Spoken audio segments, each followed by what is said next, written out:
Hello everyone, welcome to my channel NKD TV.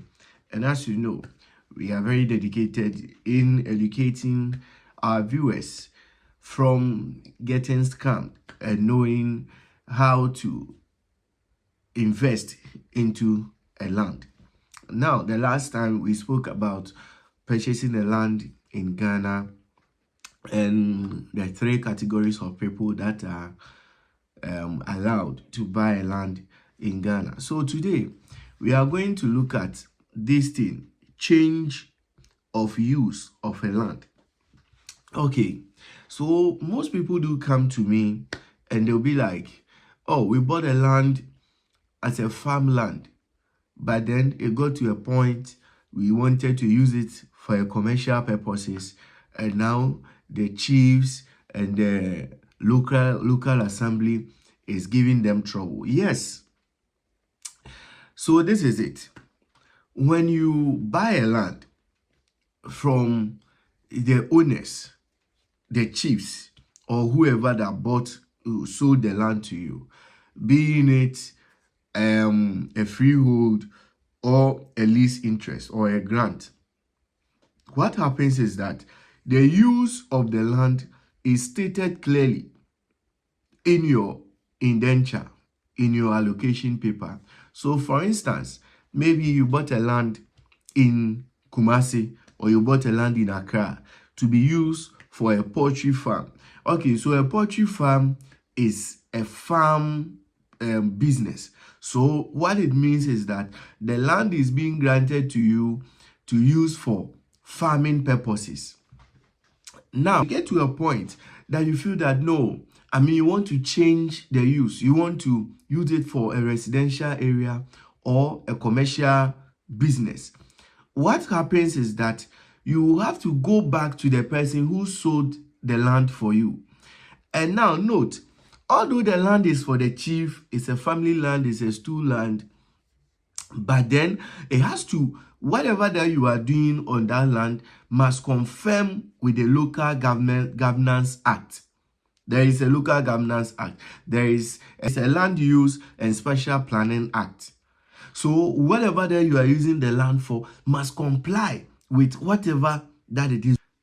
So you go to the chief and then let the chief know that, okay, although you purchased the land to use it for a farm, or probably you purchase the land to use it to build a residential property, but then now you want to change the use and use it for a church, which is a commercial building.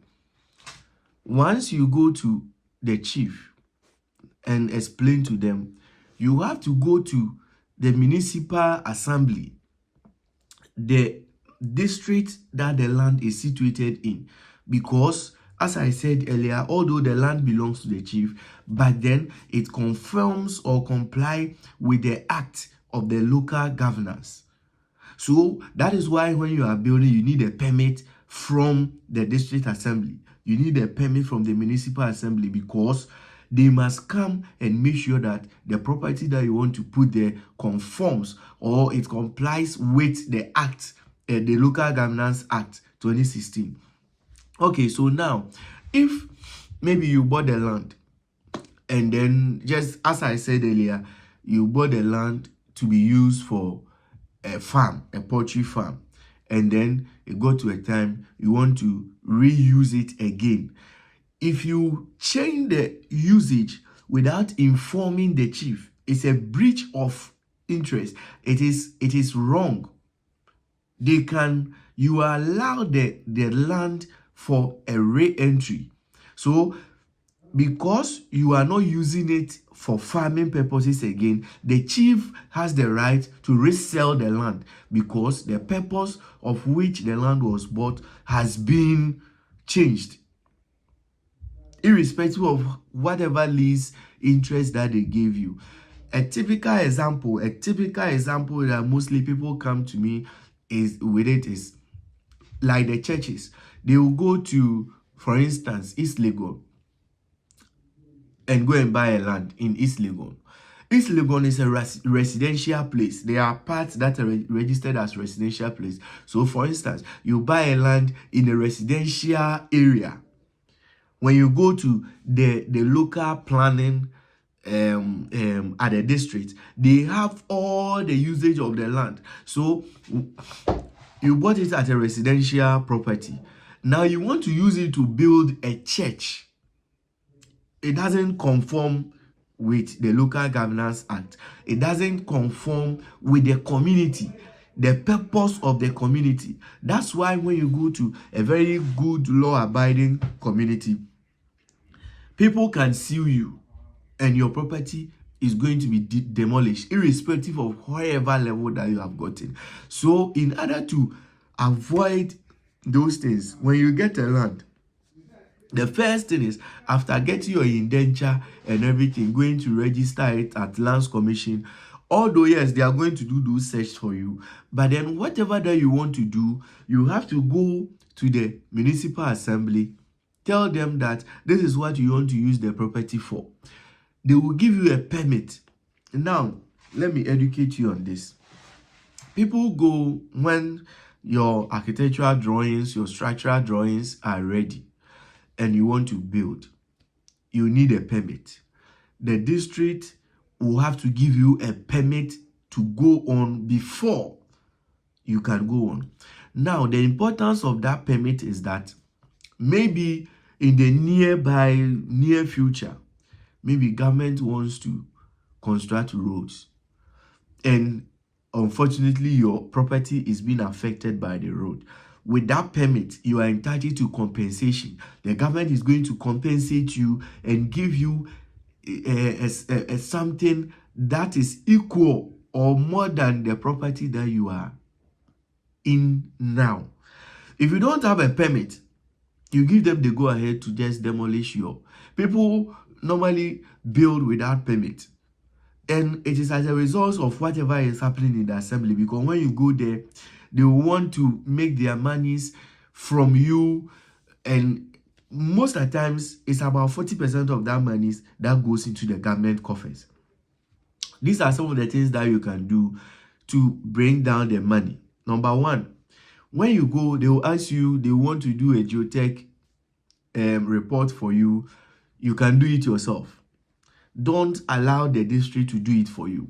They will ask you to go and do fire test. Fire tests are done when the building has already been erected. You don't do fire test when you haven't built. You don't, I mean, if the land is bare, why would I do a fire test? For what? Where will you put fire extinguishers? Fire against what? So don't allow the assembly to tell you they want to do fire test for you. That one too is wrong. They want to do your site plan, do it yourself. Go to Lands Commission or get a licensed surveyor to come and pick, and they will do your barcoded site plan for you. Or in Kumasi, they call it cadastre. They will do it for you with ease, that you wouldn't pay anything. The only thing that the assembly has to take money from you is the area of the property that you are putting up, plus your fence wall, your compound, everything. They will put everything together and then give you a rate, and then you pay. With that one, you can even negotiate.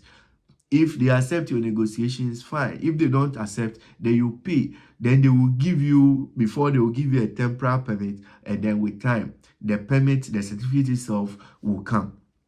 Make sure you take receipt for every little money that you pay. Don't allow them and say, oh, this one receipt will come. No, accept, take receipt for everything. Yes, because most of the monies, it doesn't go to the government coffers. They can give you a budget, a budget of about 15,000 for a permit, and mind you, about 5,000 is going to the government. So you have to be very careful with that. That was just another education that I wanted to put in. So in this case, those same people, if you want to change the use of a land, before you put your properties there, go and find out from them. Ask them to know the use of your land. Maybe the land has been registered as a farmland, it has been registered as an industrial area, it has been registered as a school, it has been registered as a church, it has been registered as a football field, a market, a place, any place.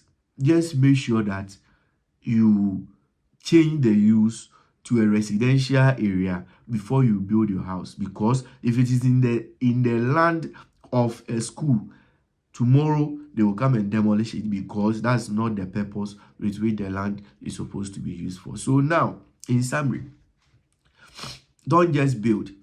Once you have your land, all your documents are ready, and you are ready to do your project, you do your architectural drawings. We will talk about that one in some video. You do your structural drawings, you go and take a permit from the district engineer, and then you start. Through the permit period, make sure that you find out about the purpose of the land, what the land is supposed to be used for. Don't go and build at my industrial area, your residential property. They will demolish it, because that place is meant for industries. It's not meant for, so you cannot come and build your house in between two residential flats, and then when people are sleeping at night, you'll be doing all night. No, they will, if you get people who are very law abiding, they will sue you. Not that they don't like the church, but that place is supposed to be a residential area and not a church. So you should look for, if you want to build a church, you look for a land which is classified to be a commercial area, and then you can build a church. Okay, we'll come back to you again. Try subscribe to this channel and share for more of this education. Bye bye.